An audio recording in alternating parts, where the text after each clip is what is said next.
Alright lads, welcome to the Shambookles podcast. I am so fucking giddy today, I can't describe it. I got the, it's like the, what's it called? What's the energy drink from Aldi's called? Red Thunder. Red Thunder, right? It's like Red Thunder, but it's the Tesco version. And I had 2 of them, and I'm like a heroin addict. Like, that is not funny. But, I kind of am. Like, I'm just very giddy. I can't stop laughing. It's only me and Owen here now today. Just say hello. Hi everyone. We're in a different location. We're downstairs, and it used to be a playroom when we were smaller. But now there's a bed in here. My mum sleeps in here, and like it does look like a crack den, don't it? A little bit. A little bit like a crack den. Like, what's the marks on the wall? There's loads of holes in the wall because there used to be what's it called again? There was a dartboard there, and we used to, me and the boys, this is when I was about 14 or 15, the boys who I was friends with at the time, we used to do this thing where I'm sure we'd be drinking as well. We close our eyes and we turn around and we do spins with our eyes closed, and then we just throw it. Yeah. So that's why you can see, like, they're not just on one wall. You can see they're all over here. Like, it's very bad. Yeah, I was telling Ellie as well, I had like a similar story. The lads I was hanging around with, he had a dartboard in his room, and I was standing next to the dartboard or something, and they went like, How old we are? 11 or something. Oh, what? And like he threw it and it just got stuck in my chest. Oh, and I like kind of looked down, and I was like, I pulled it out like I was in a movie or something, and like looked at it. Where was it stuck in your chest though? Like full on. It just in the middle like, of your chest. Yeah. Is that where that little lump's from? No. Alright. Owen has this little. How would we even explain what you have? It's like a little ball. He's like a ball of bone, and it's literally bone. Like, it's not muscle or anything. It's literally bone. I remember, I don't know how long we were together, and I don't know, we were watching fucking a movie or something. And so they like you'd have your head like on your fella's chest or on your guard, whatever, right? And I had my head on his chest, and I was kind of, I don't know, I was like feeling his chest, and I just felt that little lump, and I was like, And then for like, I think a solid 2 weeks, I was just constantly playing with it. It was your obsession, like. Yeah. So anyway. Oh yeah, we had to give Rachel. And my brain's gone blank. What's Rachel's last name again? Harrington. Rachel Harrington. I'm so sorry. I get like that whenever. I think it's because I'm so dyslexic. Like, anyway, we had to give her a shout out because she got the song. The song was, what was it again? Song was WAP and Bohemian Rhapsody. Yeah. Bohemian Rhapsody. Yeah. If anyone wants to get it, just look up Bohemian Rhapsody. It is so fucking funny. I followed the fella, his name's like, I'm subscribed to him on YouTube, William Marcelli or something like that anyway. And he's the one who does the mashups. It's so funny. But we found a different one today from a different page. And whoever gets it, it's the same again. So whatever you're watching this on, in the comments, guess the 2 songs. It's 2 songs in the mashup. If you guess the 2 and you say it in the comments, yeah, then we'll see it and we'll pick a person at random and we'll give you a shout out in the next podcast. Yeah, so we're going to play the next mashup now for you, alright? Alright, let's go.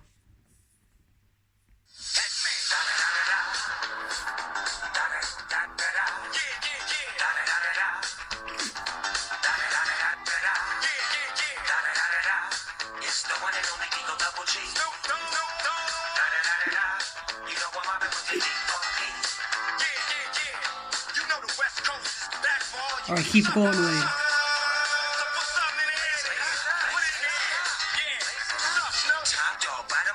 Oh, it bangs. Will we keep it for the other song to come in? Alright.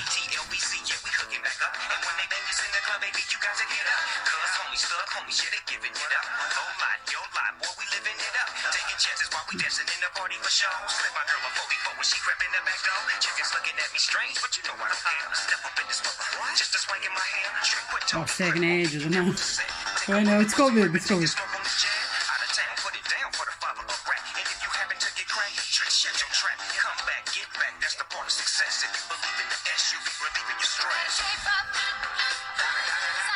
Oh, it's good.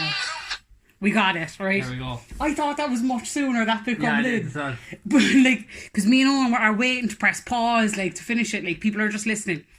And did that feel like ages too as well? Yeah, it felt an eternity. my skin was crawling, it was taking so long. Yeah. Were you on edge as well? Right. Anyone who stuck through that now, you are the fucking goats. Like, I don't, like, but do you think that's a long time for whoever's listening to it? Or do you think, was it? Do you think that was a long stretch? We were just staring at her like, when is it going to like, go on to the next part? Like? We were waiting for the moment of the two songs, right? So, if you know the two songs, right, say it in the comments that whatever platform you're listening to this on, and we'll do a random generator and we'll give you a shout out and your friends if you want in the next one.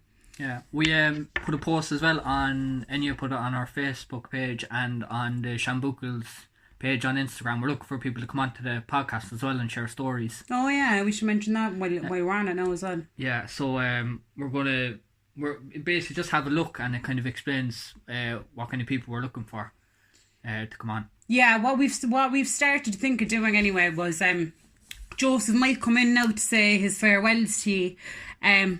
This was all a random thing that we just decided to do, and me and Owen came up with it one night, and we thought we'd get Joseph in on it, and Joseph was down, but this was near the end of Joseph's summer holidays, so it sounded like a good idea.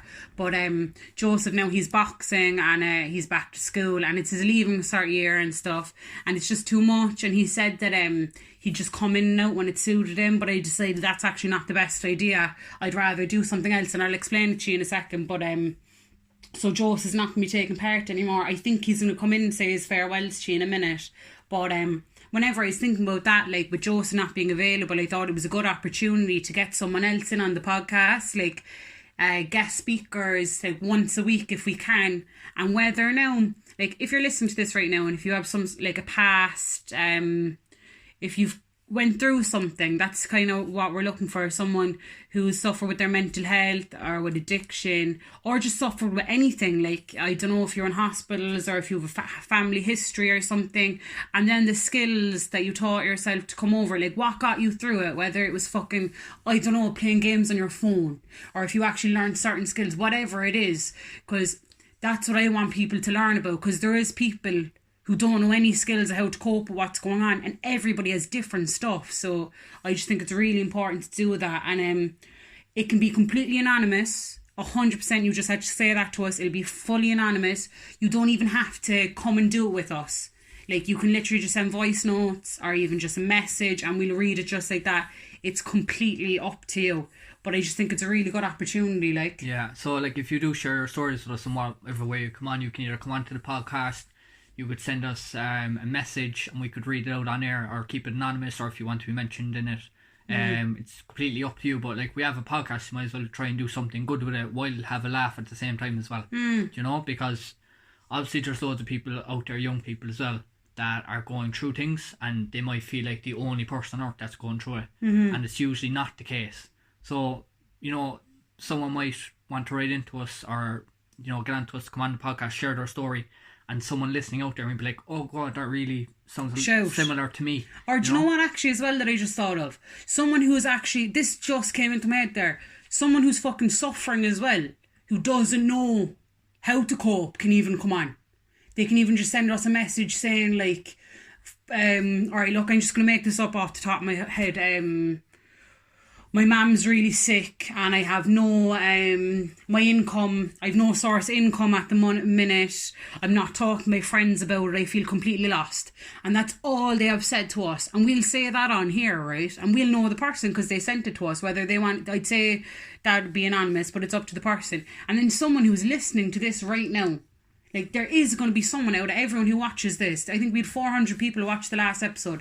Somebody's gonna go, oh my God, fucking same. Because we're humans, we all have stuff in common. And they could even text us, the person who listens and relates to it, and can give us something to say to help that person. Do you know what I mean? And it might be, you know, the first step of realising that, you know, you might be able to get help. Obviously not from us, because we're not, you know, professionals by any means.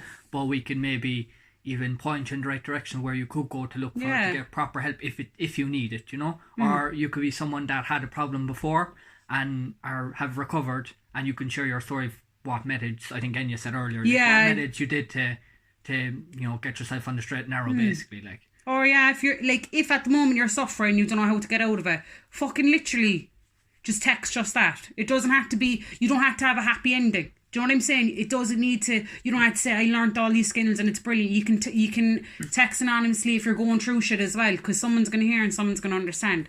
But that's what I want to do with it, with Joseph not being available.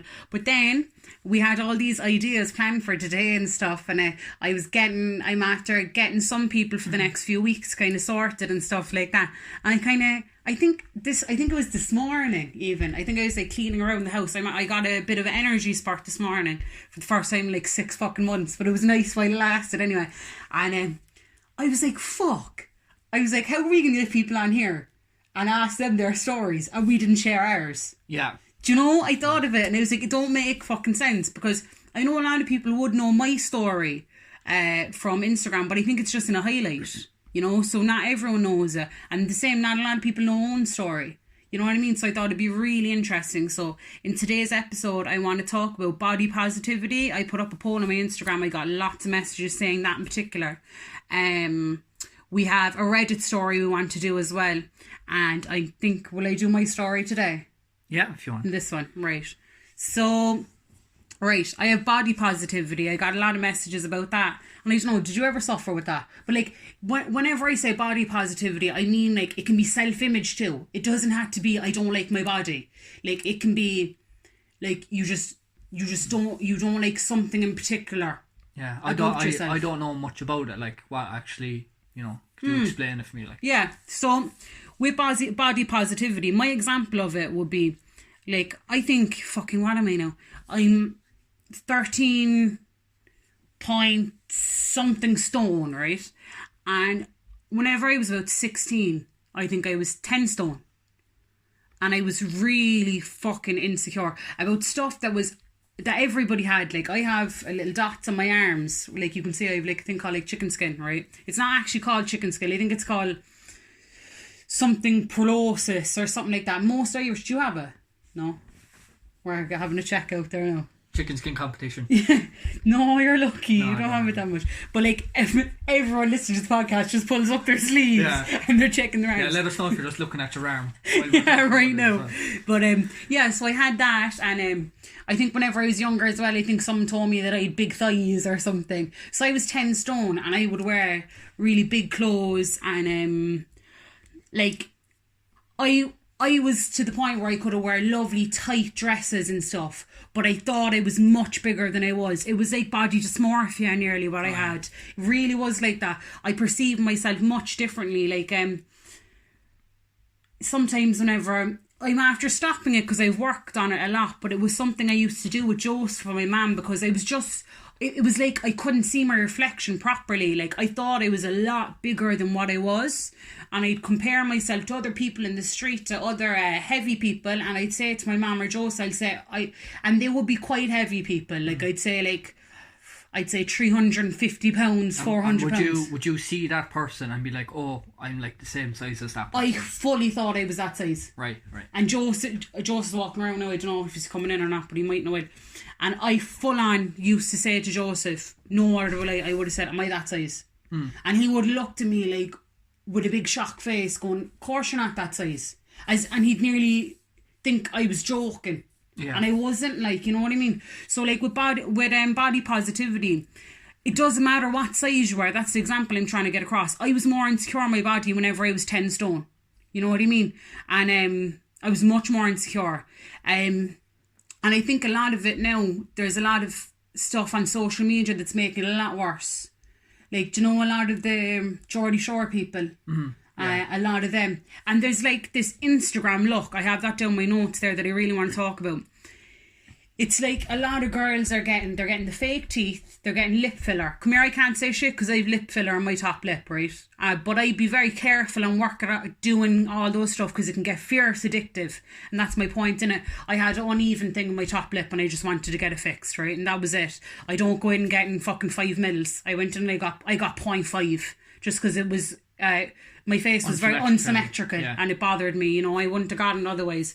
But there's like this Instagram look. Did you ever see it? It's like they have fake teeth, they have fake lips, they have tan. they've tan. I actually want to talk about that in a second. And it's actually embarrassing what I'm going to say in a minute about tan. I'll say it now in a second. And they get this, I don't know what it is, but it's something in their cheeks. It's like here. It's like filler in their cheeks? Yeah, is it? It's like, it looks like they've new bones up here. Oh, it's like sculpted cheeks. It's like, kind of. It's something like that. And do they look like, it's kind of like Joe Handsome Squidward? yeah. Do you know what oh my god, my neck fucking cracked. Do you know that you thought of Handsome Squidward? Yeah. I think of Angelina Jolie in that movie. What movie? I don't know. Magnificent. Oh, Maleficent.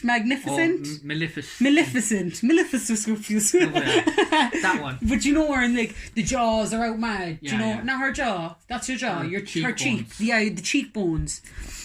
And I can't remember who it was. I think I went on my Instagram the other day, and I think it was Holly from Geordie Shore. And fucking hell, I need to actually say in here, for a body positivity, unfollow those people quickly. I mean, I actually don't care if you find them interesting. If you compare yourself to them, delete them. I've had conversations with a lot of girls, a lot of women before, and they don't compare themselves to them, so that's fine. But like, I used to even, like, I'd say, this is going over one side completely, like, do you know, Kim Kardashian and stuff? Yeah. Like, girls follow a lot of them. Yeah, I was actually looking at, what was it, one of them, Chloe Kardashian. And I don't know, there was some post about her, and she doesn't look the same. Like, the face tune, when she edited herself. Or so she didn't get plastic surgery to actually change her face. It was plastic surgery too, though. But so she got loads of plastic surgery, and then she used Facetune to make her look all like this. Because she didn't even look like, it looks like she got a face transplant or something. Like, that's what it was looked like. And and like, a lot of girls follow all these girls, and then it becomes normal. You're just seeing unrealistic good looking viewers on your feed. Like, alright, okay, for instance, I don't know why it's a thing that girls do, but like, see now, for you, for instance, imagine, which, this is actually so interesting, actually, boys don't do this, I don't think, but I had to ask one now. Go on. It's like, for instance, ye following all the soccer fellas and like Brad Pitt and all, well, not Brad Pitt's getting a bit old now, but like fucking, what's the fella? He was Ted Bundy. He was in High School Musical. Oh, he was, Elton, no. Zac Efron. Did you say Zac? No. Zac Efron, yeah. Like, do you follow boys? No. So I think it's a whole girl thing. But boys follow unreal looking girls too. But I don't even like use Instagram in that way. I have like fucking log cabin things and like... Yeah, you do. Just like architecture things and like... Yeah, you don't really follow models or anything like that. I don't follow people. I follow my friends. And then I follow like interesting things. Which is how I think it should be done anyway. Yeah, I don't follow people. Like, I don't want to see what... Well, celebrities and stuff, yeah. I don't want to see what a celebrity's doing stand next to a pool. Like, what's that? Yeah, because that's what girls do, especially, and some boys, obviously. But like, but see, when you think about all the magazines. Do you ever see magazines? It's just a load of girls' faces. Yeah. Like, literally, there's a whole thing in it. It definitely impacts women more than men. Like, it's actually heavy duty, like, and I think, so, one thing I'm saying about body positivity, if you're suffering with body positivity, and you're comparing yourself to girls on Instagram, fucking unfollow them. Like, even Ellie Kelly, right? She's not that fake. Like, but I still would have compared myself to her. If there's anyone who you're comparing yourself to, you just have to clear it out, you know? Oh yeah, right. So tanning injections, or the tanning nasal spray. This is a thing, right? Actually, 2 seconds. Owen, can you do me a favour? Yeah. Look up the illegal ingredient in the tanning injections and the tanning spray. Okay. So, I used to do sunbeds, but because sunbeds are bad for your skin, kind of, I don't do them. But I like the effect of them and stuff. And I really do like a good tan. I'd always wear fake tan and stuff like that. And I don't know if that's from all the fucking Instagram and all the media stuff about, oh, girls look nicer with tan and shit. I don't know. But I know I feel more comfortable myself with tan on. And who was I? I don't know how I seen it on my Instagram. I think I might have even be scrolling through the feed, you know. And there was this girl who had lovely tan anyway. and it was this page, and I thought it was just an actual tan that you put on yourself, like. So I clicked on the page, and I had to follow, and I had to wait for them to accept my follow. And it was only DM, there was no website or anything, and I realised it was the nasal sprays, and I actually really wanted to do it. But it's a chemical you're putting in your body to get a tan, and I wanted to do it. What is a nasal spray? They're shooting stuff up your nose or what? Like, oh yeah, like, do you know, well, there's injections. There's actual injections. I've just looked up injections here now. I just typed in illegal ingredients in tanning injections, and it came up. Melanotan. No, melatonin. No, it's not. Melanotan. Yeah, actually, is a synthetic analogue of a MSH and is illegal, untested and unregulated, which is currently being sold online for self-administration. MSH is very fragile and requires a rigorous manufacturing environment which cannot be guaranteed in unlicensed manufacturing laboratories. Fuck. So, yeah, and I looked that up the other night and I still wanted to get it. I still was going to take in something that had a bad risk just to get a nice tan. Yeah, but they actually have it's an illegal ingredient in it. And I was going to order it. Just so you can get a tan. I swear. The only reason I didn't order that was because I didn't have money. Right. Doesn't that say a lot? And I'm here talking about body positivity. It shows how much you can get stuck into it, like. Yeah. It's heavy. And I'm someone who's aware. And I still would put in something illegal into my body to get a nice colour. Isn't that crazy? Yeah. And it's wrong. Like, I wish I wouldn't want to do that, you know what I mean? I wrote down here as well, porn, right? Right. This was so funny. Oh, go on, give him your little... Right, so... Tell him what I did. I'd start from the beginning. So, when we're making the episodes, obviously we go through our ideas and stuff, and some things get cancelled and whatever. But what Enya likes to do, to make me and Joseph's life a bit difficult, she'll just throw in something random. Yeah. Like, and then we're not even prepared to even speak about it. So I can't even remember what it was for the last 2 weeks. Oh yeah, she said that Joseph should have a story prepared. But it was like 10 minutes before we were just going to record the podcast. Start. No, stop. It was 10 minutes before we were going to do the podcast. And we were reading the thing, and it was like Joseph's story. And she came into Joseph, was like, Joseph, do you have your story ready? And Joseph just looked at her and was like, what? I had no plan on saying any story or anything. Fine. So I was at home last night, and then you sent me the list of all the stuff. A screenshot, yeah. Yeah, a screenshot of all the stuff we were going to talk about. Was this only last night? Yeah, I think it was last night. No, it was the night before. Alright. Yeah, okay. No, because I felt longer away. That's the only reason I said that. Alright, anyway. And then she had like porn down at the very bottom, and I was like, what is this one going to talk about? No, she's like going to talk about BBWs now and everything, and like all sorts of like, what you like, whatever. Like, I thought that was her angle on it. Do you think I was going to literally be like big booty bitches? Yeah, like, literally. I thought you were going to be big booty bitches and all that, and I was like, look, my nieces listen to this. Did you think I was going to be asking you what's your type? Or stuff like that? Stuff. Like, I was like, how are we going to talk about this for like 20 minutes? Do you know? The two boys just got green in the corner. I can just imagine if like Joseph was here, right? And then you goes, and the next topic is porn, and then looks at the two of us and is like, lads, what you want to talk about? I mean, and you're just got green in the face. Exactly, and we can't even speak. But like, but was it a misunderstanding though? Yeah. I didn't. Like, that's where my head went, and then we had the discussion about it, which we should have had.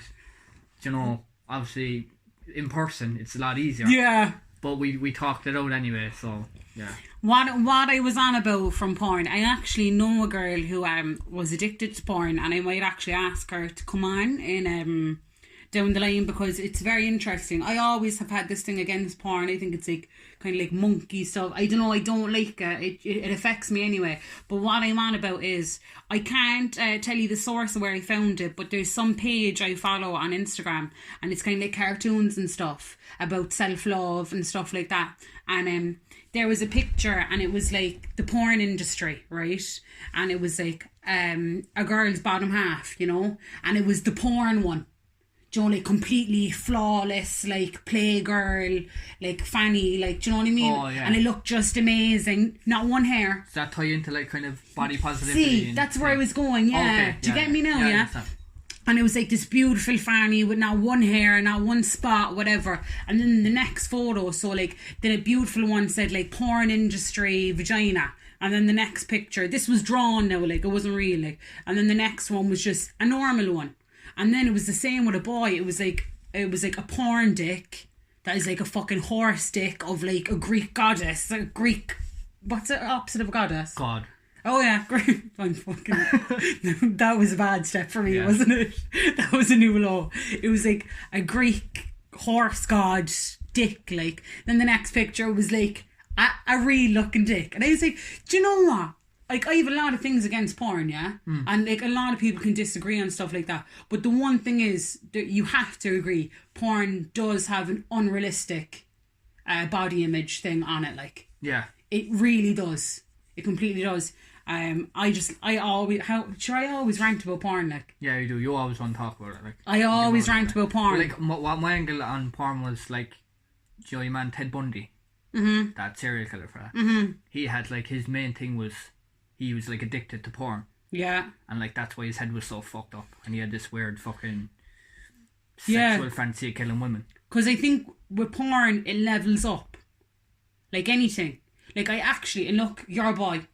So you answer me, right? Because I'm not too, like, I've watched porn loads of times trying to get into it. It's just not something I like. I don't like it. Loads of people like porn.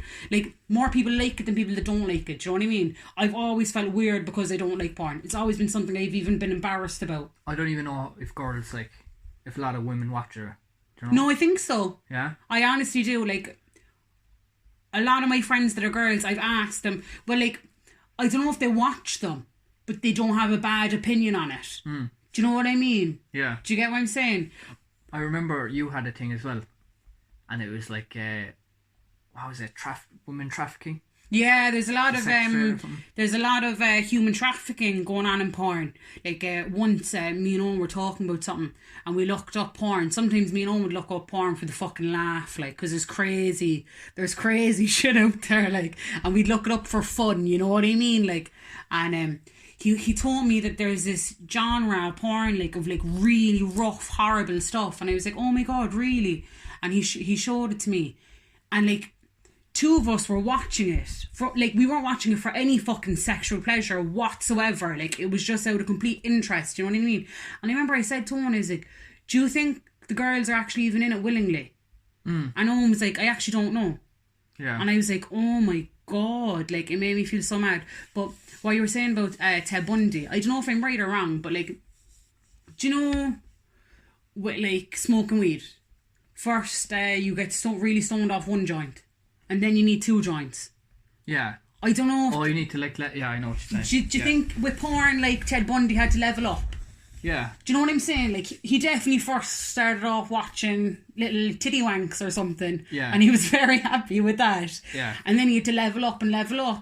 Like, he obviously needed to get his, like, what's the fucking call? Like, to release, like, do you know what I mean? Yeah. Do you know what I'm saying? Yeah. And he had to keep going and going to get to that. Yeah, and then you have to start killing people. Then it was actually Or killing so women. vicious, yeah. But he was probably watching pure violent shit. Yeah, but And what I'm saying is, it must have started off as pure, yeah. not violent shit. Yeah, of course, yeah. So it's crazy. So that, like, I've so much things against porn. Because, like, even for reasons like that. But as well with body positivity, because I remember, like, even, like, I used to be very insecure with myself, like, and I remember I used to watch porn and I'd nearly compare, like, and I can honestly say I never watched porn sexually. I just never liked it. Not my thing. It's just not. And if it is your thing, that's fine. But I used to watch it just to kind of judge what was going on. Just out of curiosity, really. And I used to compare myself a lot to the women in it and stuff. So I think anything you compare yourself to, whether it's like a TV series you watch, whether it's girls on Instagram, whether it's fucking porn, even if you have a friend that you're always comparing yourself to, you have to distance yourself from those things, because I think it can be, I think that's one of the most toxic things, to compare yourself. Well, we always say, like, you know, when you're getting bad humour or whatever, and like negative thoughts creep into your head, if you can identify yourself that you're doing the comparisons, just register it in your brain. It's like, oh, I'm doing that thing that is bad for me, and just to kind of have a think about it and stop, you know, that kind of way. That's a very good point.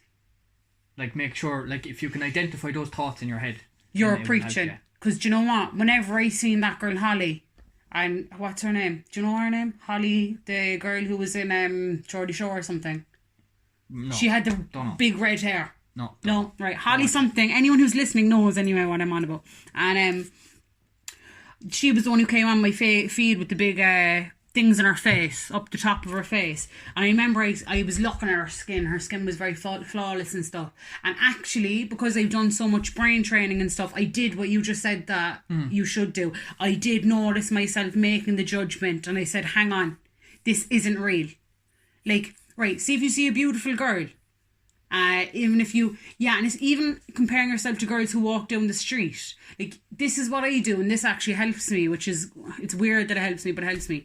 Like, you see a girl on the street and she's wearing, I don't know, she's wearing a full tracksuit. And everything that you can see looks beautiful. Whenever I see that, I always remind myself, like, looks are deceiving. Like, there could be, she could have something else going on. You know what I mean? Do you know what I'm saying? Yeah. So that helps me thinking of like what the eye sees and all that's there anyway. Yeah. You know what I'm saying?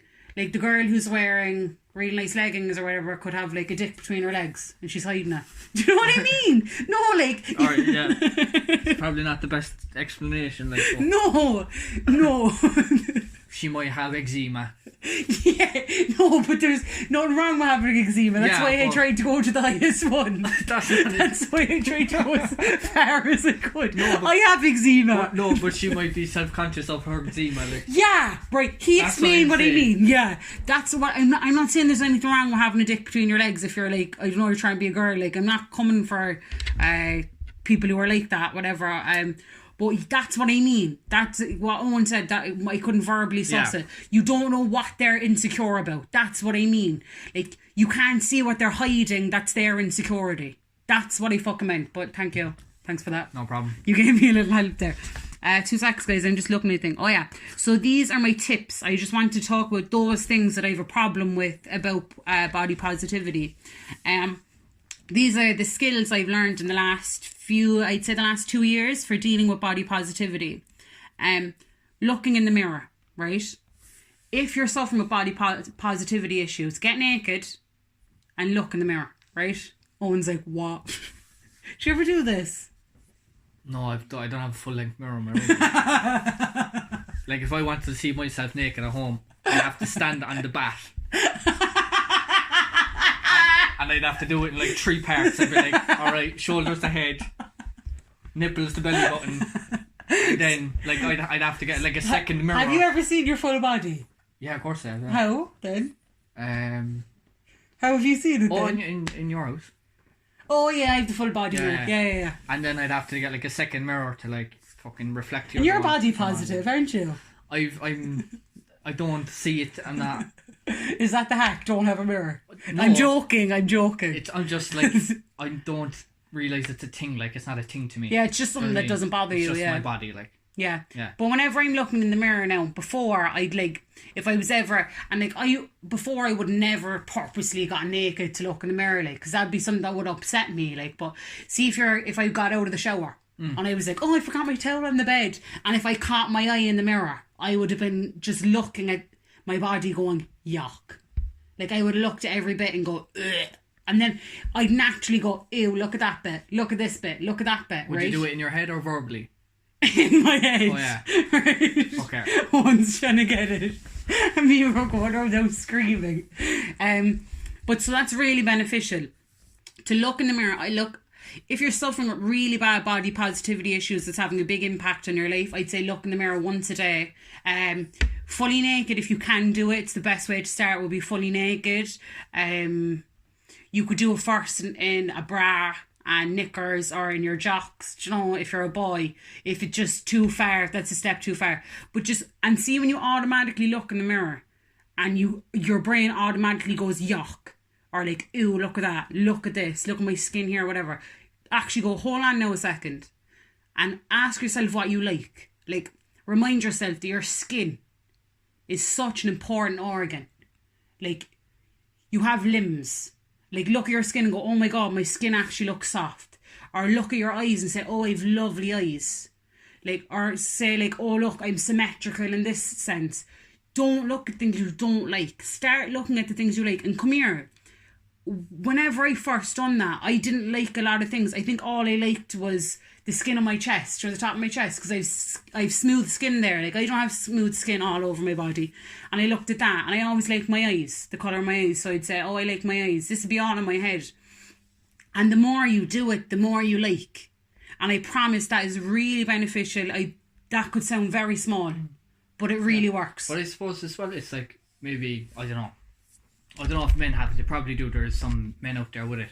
Mm-hmm. But maybe, like, it's because you have the thought in your head that you don't like your own body, that you're not looking at it fully. So you have it covered up in clothes all the time, and you're not used to seeing yourself naked, I suppose. That's a shout. So the more you look at yourself, the more normal it becomes. Yeah, see, that's another side to it as well.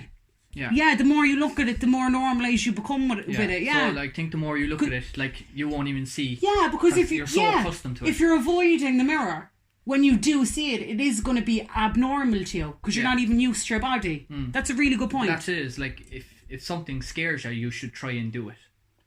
Like, that's the only way you're going to get rid of your fears, if you actually come face to face with it. 100%. And do you find that sad though? Like, see what you just said there, right? For, like, a lot of people requested this one, so a lot of people feel like this. John, you just said whatever you're scared to face it. Yeah. Can you imagine you being scared of the look of your own body?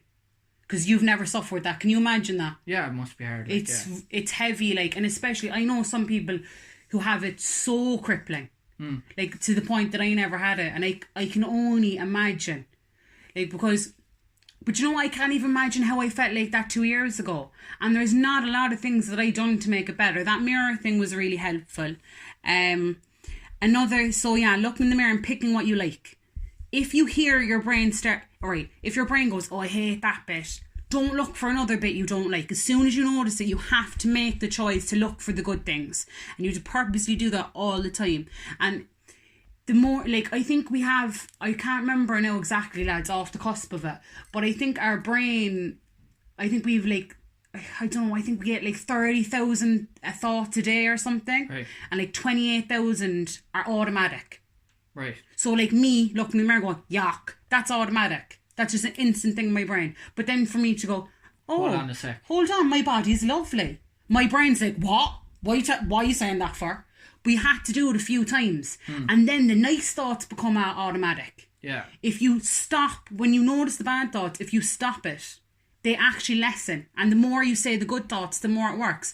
It's like a fucking habit. It's like trying to drink water in the morning. It really is. It's just habitual.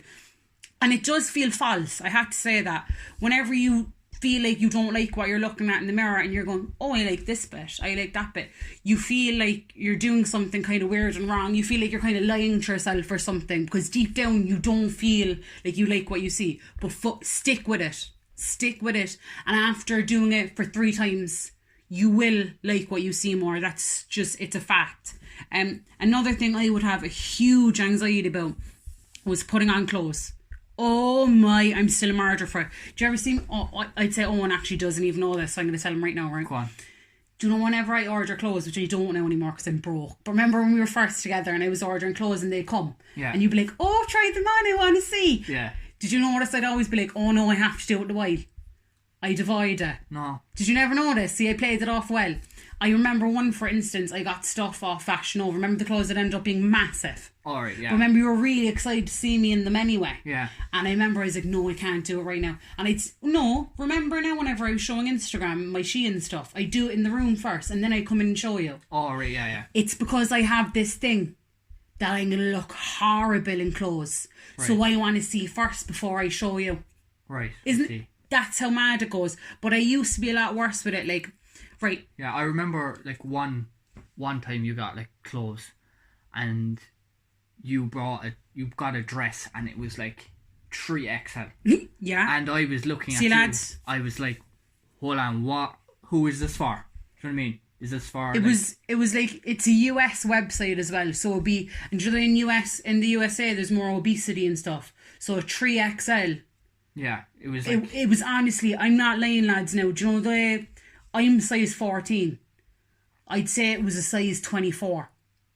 Yeah, it was crazy. And I was like, did you buy this for yourself or is it for, like, somebody else? Yeah. Do you know what I mean? Because there's no way It looked like the picture. Do you remember that? Do you know that picture on Facebook? And you sent it to me before. And it's someone in their garden, and there's the hugest pair of knickers. Yeah.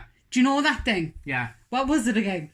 Oh, I can't remember. It was just on a hanging line, and everyone wants to see the person whose clothes owns it. Oh yeah, I want to see the guy that lives in this house walk out or something. Like. Yeah, but I mean now, like the pair of underpants in that picture now, like it wouldn't fit an elephant. But like. it must have been your body dysmorphia. See, there you go. Yeah. So I understand it. I actually know a girl who actually does suffer with body dysmorphia. I only have symptoms of it. So imagine fully having that. I'm just symptomatic. Yeah. You know what I'm saying? So imagine the actual level. But what I was saying anyway is, whenever you're trying on those clothes, say to yourself, what is it? These clothes don't define me.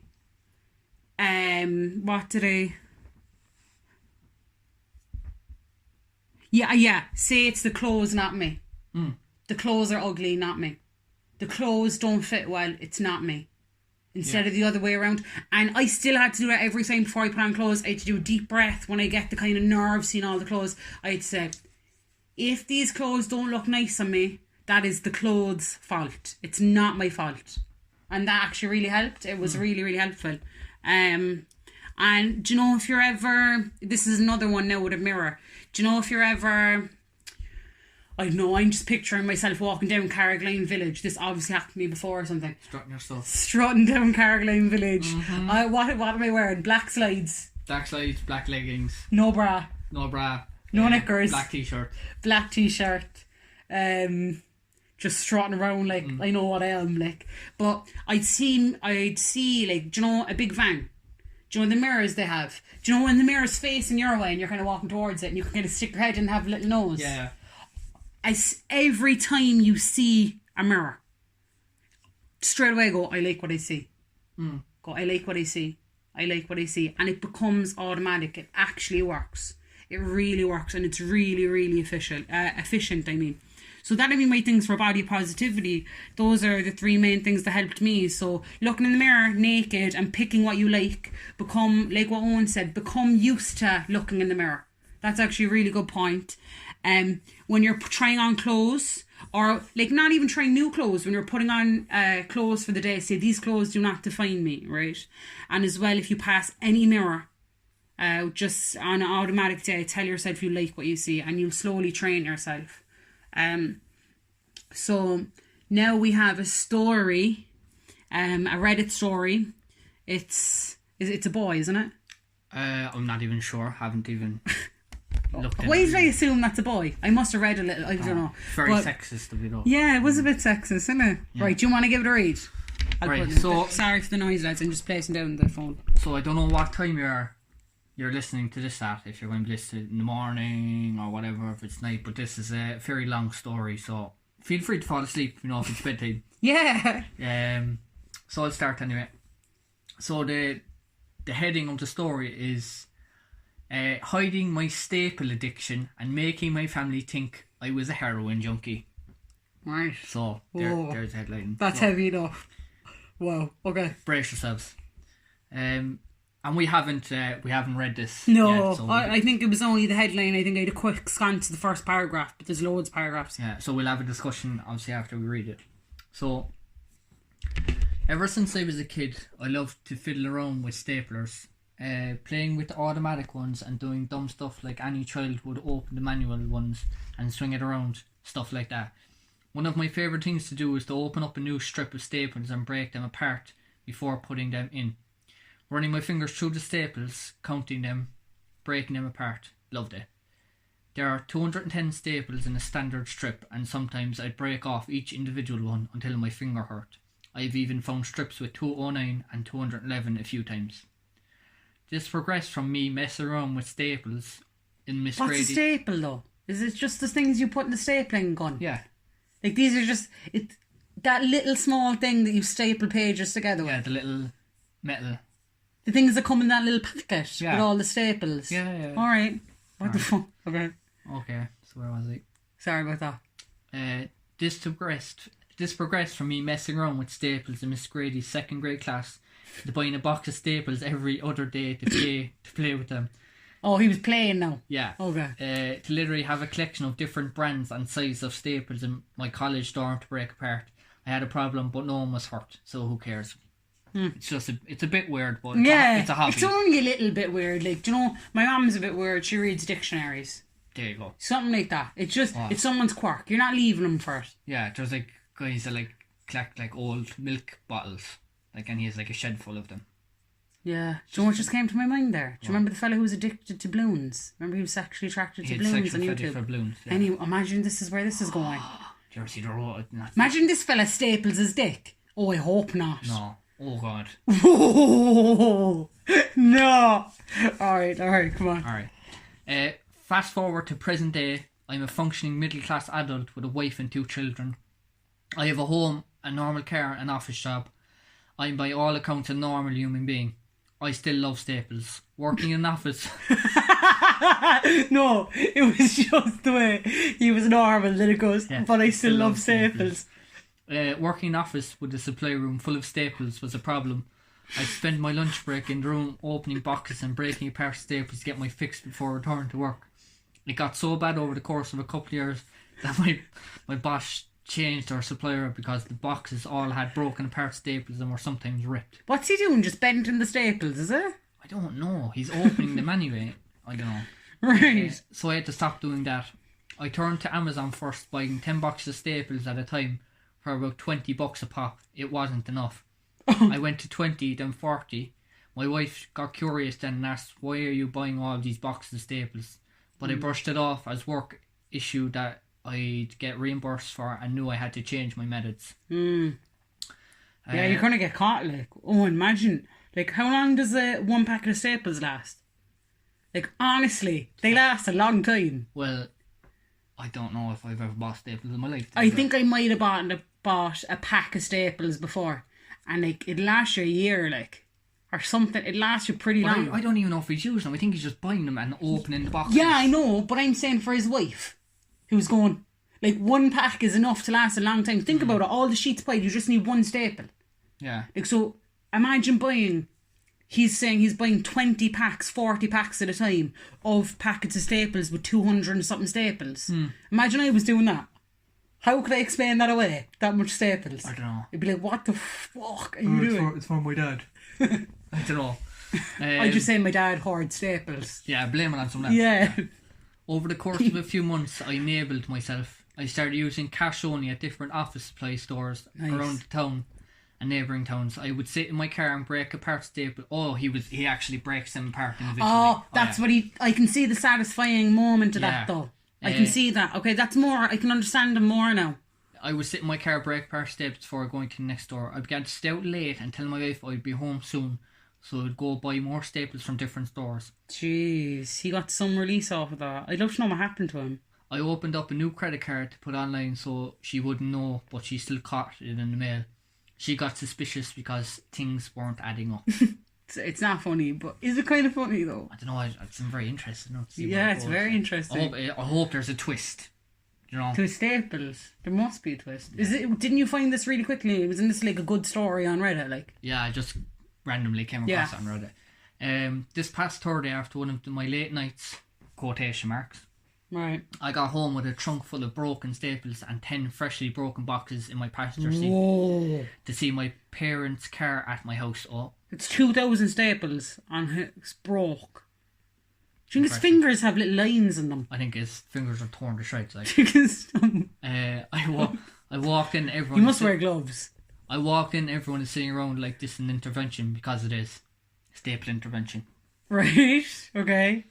My wife asked if there was anything I wanted to tell them. Is his children in the intervention? I don't know. I'd say so. My wife asked if there was anything I wanted to tell them and to tell the truth about the problem. I sat down and kept saying, what are you talking about? Until my mom said, honey, we saw the pictures. Then my wife tells me that late nights, excuses and general weirdness about the credit card and some other little things made her hire a private investigator. Whoa. Whoa! So there's pictures. Shit's getting deep. Oh no, lad, sorry for the noise, I need to move. Did you hear the crack in my leg? Oh, this is tense. This man followed me around the office supply stores and watched me do something, quotation marks, with what I had in the bag from multiple stores. It basically looked like I was a drug runner for Office Depot who was using some of the products for myself. At this point, my wife started to cry, and Dad shook his head. I had to come clean, and all I could muster up was, I like staples. That's what he said. Well, Yeah. look, at least he said it. The what the fuck looks I got afterwards turned into disbelief, then concern, then fits of laughter. Then I showed them my car. I came clean. I packed this up by showing my secret stacks of used staples in the attic and explained the purchases on the car to my wife. Right now, my only concern is my dad. He didn't laugh, just kind of shook his head continually in disappointment without saying a word. Believe it or not, I think therapy or addiction meetings may help, as my wife gave me this suggestion the day after. I may or may not do that, but the good news is now I have a staple hour. Once I get home, and my budget for staples allowed by the wife for now. Where's the heroin though? I don't know, we'll get to it there now, I suppose. Is there loads left? There's a good bit, yeah. Whoa. I have an addiction to break apart staples, and my wife thought I was on drugs when it came to a problem. Edit. Thank you for all the suggestions on getting professional help and showing how it brightened your day and making me laugh with some of your comments as well. I'm going to sit down for a while and try to respond to quite a few questions directly as here. If you want to copy and paste, use my story in your YouTube videos or whatever, to go ahead. I just asked you to DM me and throw away, so I can't find to watch it out for pure interest in other people's perspectives on my problem. Oh, I'll text him so and say we talked about him in our podcast. Yeah. Is that the story? That's the story. Well, he lied though. In the thing. What did he say? What's the title again? By hiding my staple addiction and making my family think I was a heroin junkie. Oh no, that was right. Yeah, they actually thought he was a heroin thought he was junkie. on heroin. Alright, fair enough. But he was on staples. Fuck. That is nuts. Yeah, very, very interesting. Since I done the hosting today, would you like to do your story? Um, And then the next episode, you can be the host. I'm going to do it that way. Yeah? Right. So we're going to start off, obviously, at the start of the podcast, we were talking about looking for people with kind of problems, you know, if they were in previous addiction or currently in addiction, and just share our stories, and maybe someone else will hear it and find kind of common ground with them, and we'll be able to take something away. So basically, Do you want me to ask you questions to help it come out easier? Or do you want to just go with it?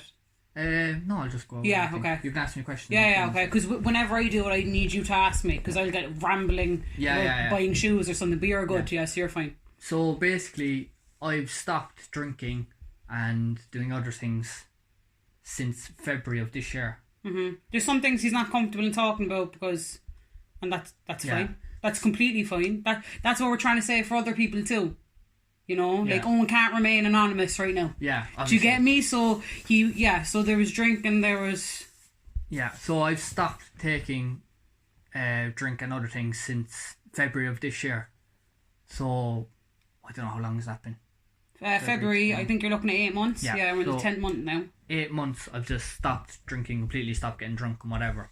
How old are you? Maybe people don't 25. know. Okay, 25. Yeah. And right. So I started drinking probably when I was about like 14, 15, something like that, just drinking with the lads, you know, whatever, during the summer, started drinking, whatever. Do you think you were brought in by peer pressure, or was it just laugh? No, just a laugh. I remember like a few lads, like all my friends are a bit older than me, so they're maybe about, you know, a year, 2 years older than me, right? Right. So I would have started. Oh, so you would have been 14, they would have been 16. They were 16. Right. So usually, you know, people, you know, teenagers start drinking around 16, whatever. So I started drinking then, and obviously I was just, you know, drinking normally, whatever. My mum died as well when I was about 14. She had cancer and she passed away, so it might have been even a reason that I started even drinking a bit more. And there's some addiction in your family tree, would you say? Yeah, like my grandparents would have drank a lot, my mum would have drank and smoked. See, that's a big well. part of it would be with addiction, you know. So like it would, like, addiction would have been in your genes, so to say. You know what I mean? I suppose, yeah. Or however you phrase it. Like, I don't know if it's... Yeah. I don't know if your parents drank a lot, like, you automatically have a susceptibility to drink, you know? That is true. I've done research on that, and I've actually found out in our house, if there's if there's drink in your history, in your family tree, you are more likely to get more stuck in addiction and stuff. But it could be a different addiction. It could be exercising addiction or something. But it would be something excessive, and especially something traumatic. So that there was addiction in your past as well, and then the trauma of your mum passing away. That would be a good fuel for addiction, you know? So, like, with my case now as well, I don't even think I was addicted as such. But I definitely had like a bad drinking habit. You had a bad relationship with it. Yeah. So like there'd be cases I'd go out drinking, whatever. But not so much when I was younger. There was a case where I got kind of arrested, like, and over criminal damage. And what did when you I was do like though? 16, it was like, I don't know, the guards caught me ripping down a tree or something in a park or something like that, and I got arrested. So I got like a juvenile liaison officer down to the house and stuff, and I had to write like an apology letter and like pay a fine and things like that. Did you care at the time? No, not really. Was it funny? I don't know. It is kind of funny, but like... So, yeah, there was that when I was about 16, and then, you know, just drinking and... You would have went into town messing and stuff, wouldn't you? Yeah. You'd have been drinking a messer. What gang were you in again? What did you call it as a mess? I don't know. A mess gang, no, I'm joking, like, but it was like, I don't know, what did you call it before you talked about, like, the boys gang or something? It was like, the boys heads, like. Boys heads, yeah, it's a mess, but then like, be but like still. the knocker heads and the fair heads and the grand but that's heads, when you were like, 16, like, that's what you were in. That was just the name of the group of, like... You were all going around town messing. Yeah. Yeah. Yeah, basically. So, like, we'd be drinking, like most people, you know, most teenagers, they go drink and whatever. And it was great fun. Yeah, it was great fun. Right. Yeah, So you can look back and say, that was a laugh. Yeah. That chapter of my life was fun. Yeah. Yeah, but that's fair enough. Then, later on, then, obviously, drink and leads to other things. Yeah. Other substances and stuff like that. And it would happen when I was drinking, you know, other things would be introduced, and I'd develop the habit then for that. Yeah. And eventually then, it was like... Would it have been every time you were drinking, the other substance would be brought in? Yeah. So you weren't just drinking anymore? No. There was a double, like, it was a double blade? They'd come hand in hand. Like. Yeah, so anytime you were drinking, there was something else involved as well. Exactly. Right? So it just came to the stage, maybe, was it last year? And, like, there was a lot of things leading up to that, like, that happened, a lot of close calls with guards and really? things like this. And do you have any examples? No, nothing that I can think of. Like, but I think you told me once that you and some boys were going around in a van. Yeah. Having fun. Yeah. And just, there was a guard thing and you all got a big fight, like. Yeah. It was all kind of chase sort of thing. And then... So stuff like that, like. Yeah, stuff like that. And then... And I'd say, as well for you, something that'd be interesting for people to know as well. Whenever you were drinking, when you were out from, I'd say, like 21 and over, it wouldn't have just been, oh, I'm having a few with the boys. Then I'm going home to bed. It would be like stay out for a couple of nights, like 4 or 3 nights. Like you would have been a couple of days sort of feeling, wouldn't you? Yeah. And you would have been the last awake. Yeah. And you would have been proud of it as well, wouldn't you have been? Yeah, I was as well. At the time though, like I used to think I was really cool. Like last one awake, what? Yeah. Like, do you know? But looking back and now it's so stupid, like. Yeah. But yeah, so there was a lot of things like that, close calls and like getting very aggressive on drink and stuff like that. You know, like just being violent and things like that. Mm-hmm. So then eventually, like I just kind of, I think it was New Year's or something, I said it to one of my close friends, was like I'm sick of doing this, like, do you know what I mean? Just something clicked in my head. Would it have been affecting your work life? Yeah, like, would have been. How would your weekly routine be affected? Like, could you bring me through your routine, your weekly routine? Like it would mostly be on weekends, like. I wouldn't drink during the week. There would be the odd time I'd drink on the weekends and stuff. But would you be like just very tired the rest of the week? Like would it been like crawl through the weekdays and work, kind of nibble over having a really sleep deprived weekend, like, and then start again? Yeah, it would be like Monday. Like I'd have a hangover for like 3 days. Like, okay. And I wouldn't even be able to get up out of bed. Oh, it was heavy. Yeah, and like after every session I'd go on. Like, I'd be in bed for, like, 3 days, like, wrecked and, like, depressed and everything, like. So it'd take me, like, 3 or 4 days to recover from... And something to say about you as well is Eoghain is a very, he's very clear-minded. He'd be very grounded as well. Like, if I'm ever, like, a while ago we were in the kitchen and I was up the walls. My head was fried. I got bad news today about my disability and stuff. And remember the ice fell out on the floor, and I just started crying. Do you know when the toaster pops and it just wrecks your life? Like, do you know, that's the way it was. And as soon as it happened, Owen was like, it's fine. It's then. Like, he's very rational minded. So, like, for me to imagine, like, a substance making you depressed, like, that isn't like you. So it is a shock, like, because that was brought on completely by the substance. You know what I mean? Yeah. Because you're not like that. Yeah, so, like and you said, like, I'd never go out for, like, one or two. Like, if I'd go out with the intention sometimes of having one or two. Would you have a plan? Would you be like, look, I like 8 o'clock I'm out? Yeah, and it would never happen. It would be like, I'd be out for 3 days. Yeah. Like, it would be my intention to, I'll only have one, but that never happens. And you know, you said the 3-day hangover. Sometimes, this was around the time when you were working Abtran, wasn't it, kind of? Yeah. It was more mad then. And sure, Abtran, there's a kind of mad vibe in Abtran. Like, when you're working there, obviously you're good, like, but there's a lot of people in Abtran who like going out having a laugh, and I'm not saying anything about it, but you can see how you get stuck in the loop of it, you know? Yeah, and like when I was working there as well, I left because, like, I actually had, like, great time working there. Like, some of my good friends made good friends and stuff like that. You made quality friends, like. In the job, I felt like I wasn't happy in the job. So I would have left that job. I would have started another job. I would have been in that job, left again, and started another job. But I realised it wasn't the jobs at all. It was actually just me and what I was doing, and then going into work, because I would go out in sessions for a couple of days and then go into work and be like, oh, I hate this job. But it was actually, I was depressing myself from what I was doing. And do you know the way you said there about a 3-day hangover? Like, for example now, right, pretend, so you'd be drinking on a Friday, Saturday, and let's say a Sunday, right, okay? Then with the 3-day hangover, you'd be working, like a Monday, Tuesday, Wednesday. Yeah, there was some days then I just, like, wouldn't go into work. Like, oh, really? Yeah. So it was, like, so affecting your life. Yeah. So that'd be an example to people on here, like, if you miss a day, that you use a sick day in work and it's due to use, you'd say keep an eye, like. Yeah, it's definitely a problem. Is that one of your signs? Because that isn't something I've experienced. Yeah. So I never even knew of that. Yeah, so, like, it eventually came to the stage where something just hit me. It just came out of the blue. I remember I was in a house, one of my friend's house, and I had a chat with him. Was this on a night out? Yeah, it was another night out, and up at like 4 o'clock. Oh, was this after the 3-night madness? Like, yeah, the it was during. Birds are chirping. Yeah. Right, and you're sitting with your friend. And I was just like, I actually don't want to do this anymore. Like, I'm sick of, like, drinking. And that was in it too. Yeah, it was in the middle of doing all that shit, and it just came to me. Whoa. And I was like, I'm actually sick of this. So we had planned to go to, like, group of friends to go to Liverpool in February. So February this year, yeah? Yeah. Right. So when I talked to my friend, this would have been like January, when I said, I'm like, look, I'm fucking sick of this, like. Yeah, and shout out to Owen's friends, because he's a good circle of friends, to be honest, aren't they? They're the goats. My boys. Yeah, aren't they? Yeah. They deserve a little shout. They're very good for you. So. Hello? We have a bang on the door.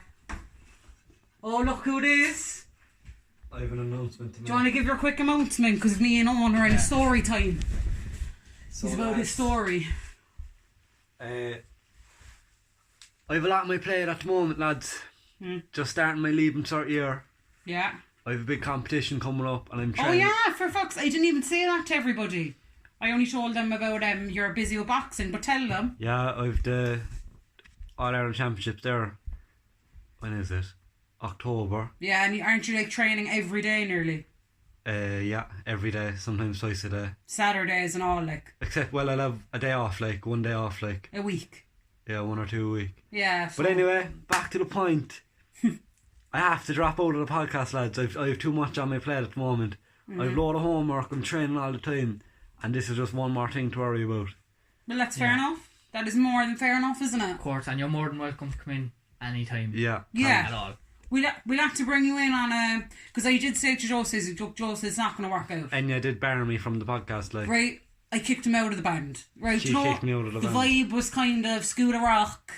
Do you know when what's his name? Jack Black walks up the stairs and the boys are looking at him and he's like, you're out of the band, bro. Do you know? Joseph was looking at me the face like, where is she going? I looked at Joseph and I told him it was okay. I was like, look, come in whenever you want and stuff. And then I changed my mind and I kind of looked at him and I goes, you're out. And I didn't say it like that. I just said, Joseph, look, it's not going to work out or something. And he looked at me like, bitch, fuck you. Like, he was like, are you for real? No, what's the song he sings like? Can't kick me out of the band or Oh something. yeah, what is it again? The band is mine. Oh, the band is totally mine. Yeah. And he's like, How could you even kick me out of my band? What a tune. Right, so so lads, the second, I don't like the first podcast was shit, but the second one was good. Do you know what I mean? right. How dare you? It's fine. So like, it was fun while it lasted. I'm sure. Well, while it lasted for you, Yeah. we're going to continue this on to yeah. great things.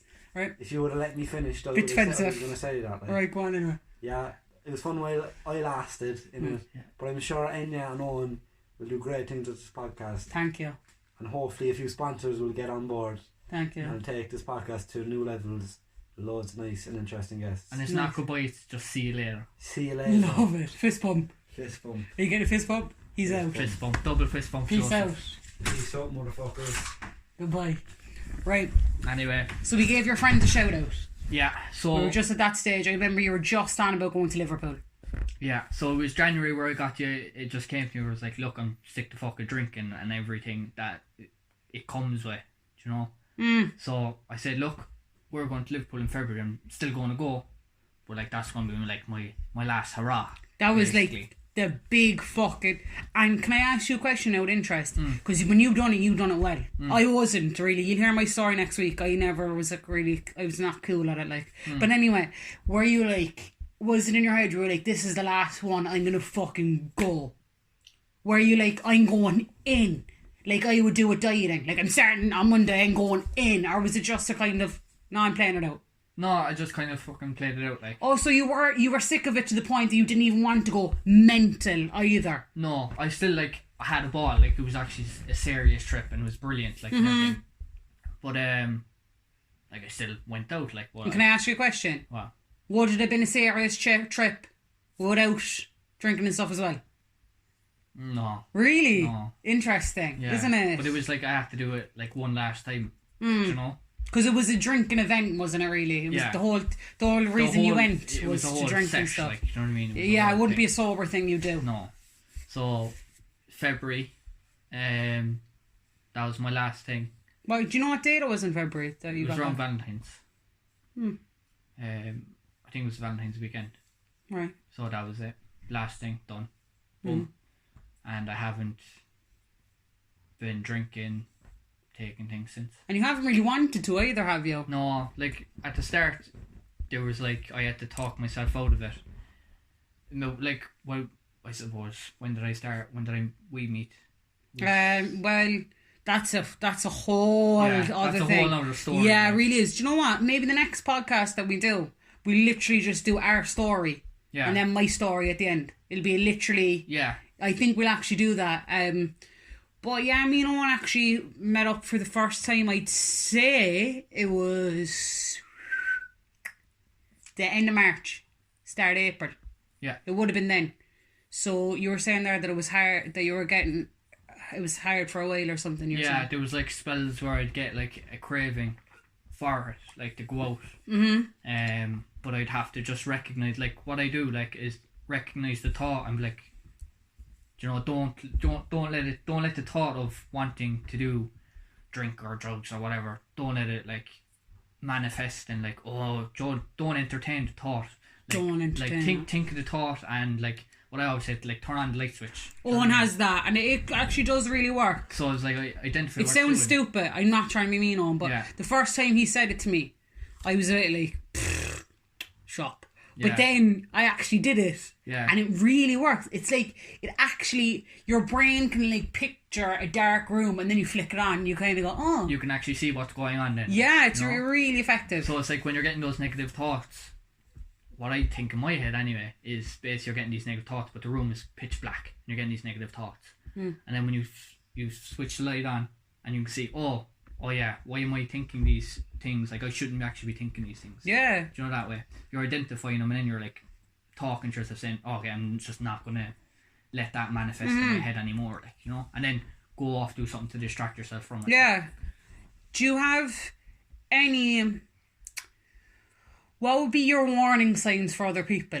You'd say whenever it's going on for a few days, when you're drinking, when it's kind of a binge that's longer than a night, when it's a long session, you'd say look at it, have a look. What I would say, honestly, is if you're waking up in the morning with even like a really, really bad hangover, like you're obviously drinking too much, like. Facts. Because, like with me, if I had a hangover, I'm in bed for 3 days. Do you know what I mean? Yeah, for some people, that's a very good point. Like, so what would your things be? Like, if you're missing work, if you're getting very hungover, if you're getting like extremely hungover, if you're blacking out. Yeah, if you're blacking out, that's a big one. If it's a session that's lasting more than a night thing, would you say? Yeah. It's something that's leading into the morning. Like, yeah, if it's drinking from 7 o'clock, if it's 12 hour or something like that, drinking thing. Yeah. Too much. That would be like that's what I have in my head, like, of it's a problem. Like, I wouldn't have said I had an addiction problem at all, but I definitely had a drinking problem. There would have been I wasn't addicted, but I was had a problem. But the definition of addiction is actually something that's just affecting your life. There's a big stigma against addiction. Like, you would have been addicted to drinking on the weekends. Yeah. Like, okay, maybe you weren't addicted to drinking every day, but you were addicted to drinking on the weekends. And it was definitely binge drinking. It wouldn't be. Yeah, you were a binge drinker. Another thing I want to mention in this podcast, because we've been asked about it a lot of times, and we'll get into it in the next podcast in particular, but just for people who don't listen to the next one, or whatever happens, you know what I mean? Owen stopped drinking before we started dating. It wasn't like he had an interest in me and I said to him, cut the shit and Eoghain. She didn't sort me out, like. Yeah, I didn't implement this in any way whatsoever into his life. He stopped drinking and then we met. Yeah. That's actually how it worked. So, and do you think your life's better that you stopped drinking? Yeah, 100%. And could you go into that in any way? It's just you get like a cleaner focus, like. Yeah, and you're seeing goals. You're getting goals you didn't have before, you're getting things that you want to do and are attainable, do you know? But like when you're drinking, it's like, oh, I'm going to do that, and then you go drinking and you don't want to do anything for 4 days. You're stuck in your room. Yeah, you see, whenever you're drinking, especially binge drinking, like all fucking like most teenagers do. If you're drinking and you're a teenager, most of the time, or a young adult, it's out of the loop like that. It is binge drinking. Like, I think the definition of binge drinking is when you get more, right? Google your units. Like, seriously, like, Google woman's units. Whatever's above that is binge drinking, which is mad, like, because a unit, like, do you know if you're a boy, right? Your whatever's not binge drinking will be like 2 pints. Yeah. More than that is binge drinking, and like, that's not going, binge drinking is a big scary word. It's not that. There's research into if you binge drink, which is just like fucking 2 pints, or for a girl 1 glass of wine, 1 pint, it has really bad effects on your mental health. Like, I used to think binge drinking, whenever I was in our house and I was talking to my key worker Tim, he said to me, he was like, what's binge drinking? And I'd be like, drinking a 70 cell. And he was like, girl, no. It's way less than that. Girl, no. I would have binge drank whenever I had my first drink, because you'd fill the vodka up that high. Yeah. I was already at the point of going too far, and that's with 1 drink. Like, imagine what we were doing. Yeah, it's mad. What I was going to say as well, like, during that as well, like January, I like told my dad like I was going to stop drinking, and like he was like, you know, whatever, like, because my dad used to drink years and years ago. He stopped when I was born or something. And he kind of stopped how you stopped. He took an ocean and he just stuck to that. He didn't go to AA, or he didn't go into a treatment centre or anything. It was kind of like you, because everyone has different ways of coming out of addiction. Yeah. Like, your way of coping is actually very similar to your dad's. Yeah, he just literally said, nah, that's it. I've had enough. What my dad said as well, like, I told him just the other day, kind of like, oh, I haven't drank since like February. I gotten drunk since February or whatever. And he was like, oh, that's very good. And he was like, one thing it is now is 3 things. He said it's people. Like, these are for like triggers now. So it's people, places, and then things. So those are the 3 things to like look out for. What things though? Things. So it could be drink is a thing, drugs is a thing. Fuck yeah, the thing, And then it could be people that you're going drinking with, people you're getting drugs from, those people, and then the places. So the places could be pubs, house parties. These are places you all have to watch out for. Your aunt's got, they always get goosed in. Yeah. There you go. Even your own house. It could be. Yeah. Could be. So I said, like, just watch out for those things. Like, he only said that to me recently, but I was like, makes sense. So I just thought I said I'd share that anyway. But yeah, the big thing for me as well is like staying off it, is kind of separating from your friends that are drinking a lot as well. You've been, you are on a road of that, like, you would be, or what Owen does, and I'd say he'll explain more with himself in a second. He'd meet the friends that are in the midst of drinking and their own addiction or story, whatever, and he'd see them briefly. And whenever the time comes where it's getting a bit heavy, you'd leave, you know? Yeah, like leave. Like, obviously you've been at, I don't know how many people have been at house parties when they were sober or whatever. But didn't it take a while to get ready for that too, though? Yeah, you had to brace yourself, like. But like around, like, I remember I went to one of my friends going away parties. He was moving away, and it was, I wasn't off drink for that long. But I said, look, I have to test myself. You know what I mean? I have to put myself into the deep end and go to the pub. Like, whereas for me, that took me about 9 months. Everyone's different. Yeah, so you know? I did that. I had like Heineken 0.0 or something, which if you were trying to stop drinking, drink those. They're the exact same thing. Yeah. You know what I mean? They taste exactly the same as a normal Heineken. And just make sure it's 0, because I was in Aldi's the other day and I was looking for a 0.0. I was like, yeah, look, not too bad, I'll get a 0.0. There's some fucking ones that are 0.5. Like, really low. Oh yeah, there's small amounts of just make sure to look anyway. But yeah, so I went to that party anyway, and I was like, look, I have to test myself, like, just to see, you know, whatever. Look, that might not be the best approach for you if you're listening and you want to try and do it. But you know yourself. That's what I did. You know yourself. And I remember it was around 11 o'clock and people were getting drunk, like. So I was like, alright, this isn't a good time for me to be still here, do you know what I mean? So I just left then, you know, around 11 before things got pure thing, and then the gaff parties and whatever, like, I just got out there then at that time. Yeah, so I've separated from, like, I've not, when I see my friends now, it's never in a drinking scenario. Yes. Like, I went to one of my friends' parties, whatever, I went with Enya and she wasn't drinking either, so I had her with me and we left early as well, before everyone got really drunk. I'd say if you're going to be going somewhere and you're going to be the only one sober, hang off a while. Yeah, wait till you're longer in it and you're stronger and stuff, because like I remember we used to go, like, my first outing was with a girls' night out with my work at the time, and one of the girls was Muslim, so she didn't drink, so I had her. Do you know what I'm saying? Definitely go with someone that doesn't drink, like. And if you don't have someone who doesn't drink, just wait till you're a bit stronger in it. Yeah. So when I see my friends now, I try and see them in a non-drink environment. Basically, like, I'll go with some activity kind of involved. Go for again football, whatever. It's because it's a lot easier. It's less pressure on you as well. It's less temptation for you to go drinking. Do you know what I mean? But if you're going to sit in a pub with your friends, like, it's going to be very hard to not drink. And do you know what I think's mad about you? Just that we're coming to the end of it now, but that, like, you suffered with symptoms of depression and depressive episodes when you were drinking. Yeah. When was the last time you got a depressive episode since you stopped drinking? Oh, like, last year, like. Really? Yeah. Fuck, I did not know that. So are you saying now you have never got a depressive episode since you've been sober? No, not that I can think of, like.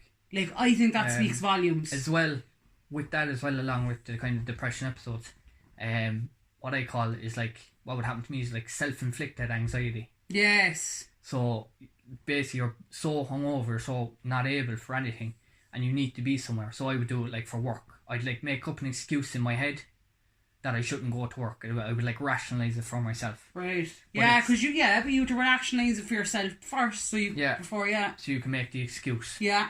So, like, I don't have that anymore. Like, I've no problem from stop drinking. Like, I don't get it. Like, you know what I mean? It's absolutely, it's irrational anxiety. I know anxiety is irrational anyway. Yeah. But it's like, oh, I'll put that off. But I don't put things off anymore. But so for you, all the negative sides of your mental health, your mental health suffering, so to say, the kind of illness parts of mental health, they've all stemmed from alcohol. Yeah, they're all gone. Basically, for you, they're actually completely gone. Yeah. So people on here anyone who's listening now, would you say to them, like, if you're depressed and you're drinking, try stop drinking, that might do it. Definitely. Because it completely did it for you, didn't it? Yeah. Like, you were depressed and you're drinking, now you're not. Yeah. Is it that simple? I actually think so. For you. For me, you. it was. I That's don't all know I'm about saying. anybody else. I'm only Yeah. saying for you. But yeah. Because there's other people who haven't given it a bash. Yeah, well, like if you are feeling like shit and feeling depressed and you are drinking heavily, like that could be Take out the reason drinking why. heavily and it'll help a lot. Yeah, exactly. Yeah. Fuck. That was interesting. Like, I know you very well. And I learned some shit. Do you know what I mean? Lads, I'd say we'll give it a wrap up there now. What are we at? We've done well. We got an hour and 20 minutes. Nice. Yeah, so next episode is going to be me and Owen talking about our relationship, and With another Reddit story. yeah, we'll do another Reddit story, we'll do another song mashup, Do Enya's story. and we'll do my story. I think Yeah. we'll leave it at that. That'll be a long haul, won't it? If we're doing our story though, that'd nearly take up it all. If we're doing our story, mind you think. I want to tell them the laughs. Like, lads, you don't know. You do not know. Like, yeah, okay. Yeah, me and Owen only met up since April, but there's nearly a century, 10 years. Decade. Alright, fuck. There's nearly a decade before that, right? So, like, there's a lot to talk about that I think is really interesting. So, yeah, we'll wrap it up. Thanks for listening. Thanks for getting to the end. We really appreciate all you share with your friends. You don't know how much it's appreciated. Yeah. Thanks so much. Thanks so much. Bye.